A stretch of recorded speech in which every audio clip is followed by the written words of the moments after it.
Hi, it's Jennifer Batty with Teaching with Tech. Today we're going to look at using Screencastify for an online tour of my classroom. Have a look.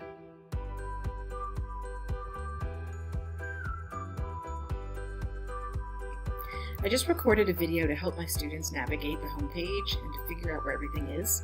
This saves me a lot of time when they are getting started and they don't know where to go or what to click on or how to find lessons.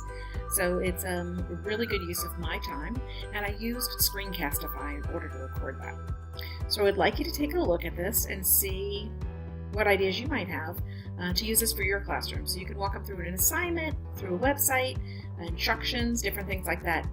Anything that you feel like you're doing over and over again to tell your students is a good thing to record.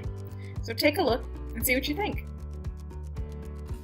Hi there, it's Coach Beto, and I wanted to give you a little tour of your Hope class. This is what you'll see once you've entered the course, but in case you haven't gotten here yet, you might be still stuck on your dashboard.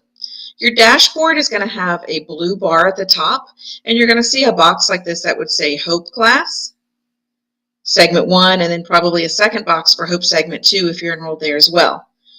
The way you'll enter the actual course is by clicking the course button at the bottom.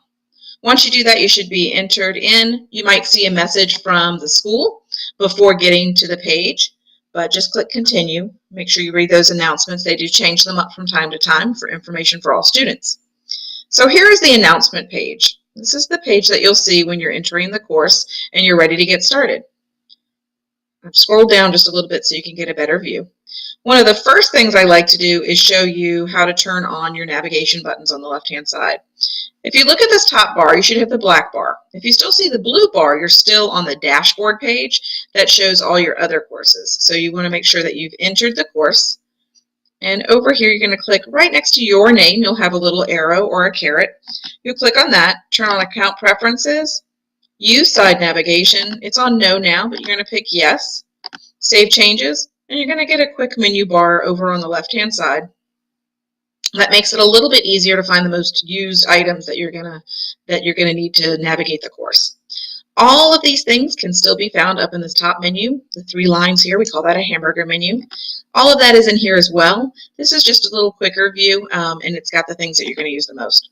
The things we're going to concentrate on today are lessons, gradebook, email, and let's see, the announcement page. So that's the home button here. So the home button here is the announcement page here, and then your email button is the same as the email right here, okay? Those are just quicker ways to get to it.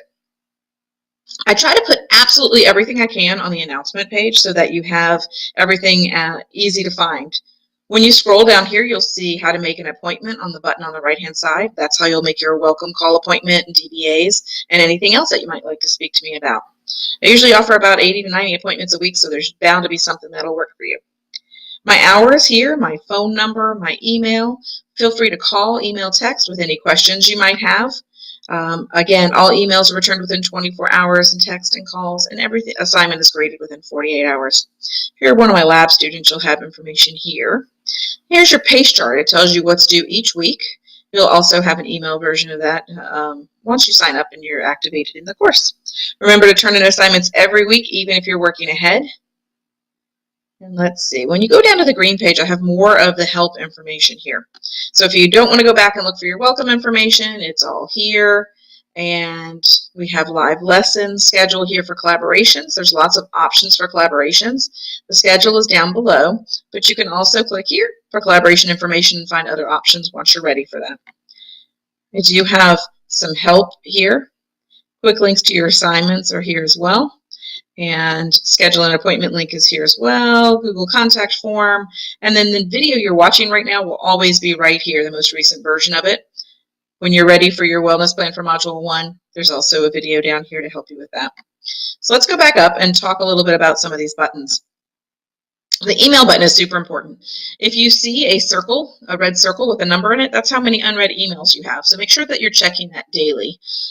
You don't have to check it multiple times a day, but if you're looking for something back from me or you have a question, make sure you are looking at that. Also, if I'm not seeing your work, you want to make sure that you're checking emails, because sometimes you might get an email from me saying, hey, this came in blank, what's going on? Or, hey, you've got some corrections that you can make here. Because remember, you can resubmit assignments up to 3 times, as well as quizzes.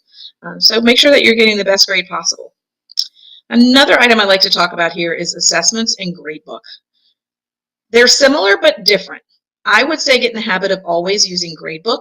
What Gradebook does is let you see all of your assignments. Assessments will only let you see them once you need to submit them, and then once you've submitted them once, they kind of disappear. So if you're going to make any corrections or want to see how to get back into your assignments, just get in the habit of using Gradebook.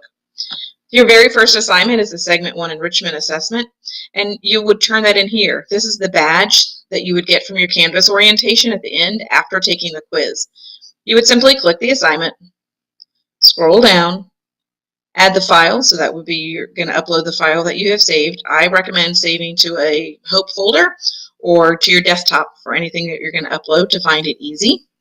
And then here you're going to make sure you click this all-important button. This says Submit for Grading. Super important. If you don't click that button, I will never see your assignment.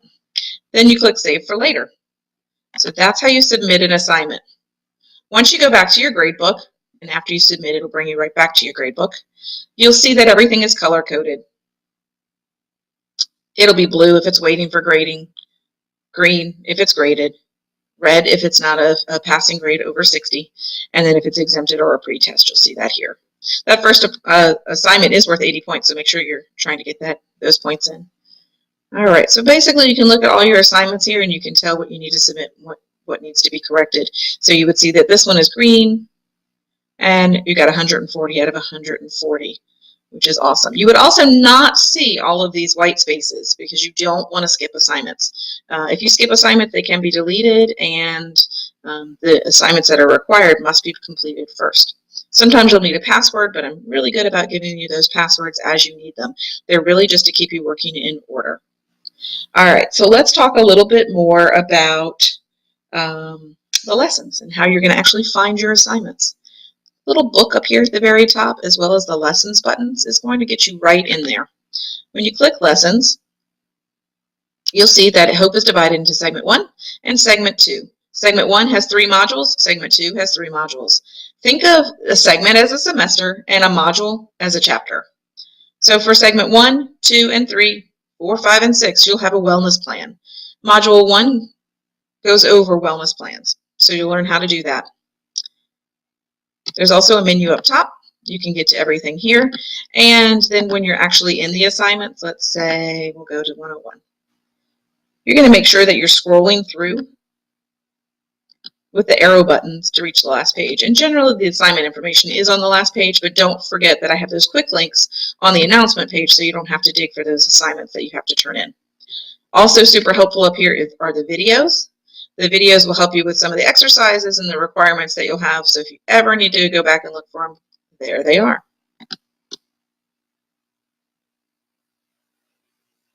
So overall, this is your announcement page, and the way that you're going to get back to that is by clicking that home button. That home button here or announcements here will take you right back to all of that information. That is the basics on how to navigate the course, how to get into your lessons, your email, how to submit assignments, a little bit of information about your grade books, how to set appointments. I try to keep this information very current for all of you. Make sure that you're reading your emails as well as the scroll bar at the top. If I have anything super important to tell you, like this week we got new phone numbers, so it does say to make note of the new phone number here. I try to tell you that in the scroll bar, so make sure that you're taking a glance at that. We also got new wellness plans last week or last month, so make sure that you're using those as well. But all of you that are new students, you of course will be seeing only those new wellness plans. So overall, that's a quick view of the announcement page. Just remember, making your appointment, you're going to use this button right here for my contact information. It's all right here. All right, and those are the hours that you can find me as well. So feel free to reach out if you have any questions. If you see something that I didn't cover in this video and you'd like to know how to do it, please just let me know. Again, the worst thing you can do is sit there for 2 weeks and have a question and not ask it. I'm here to help you, so make sure that you're using me as a resource. Thanks, guys. Have a great day.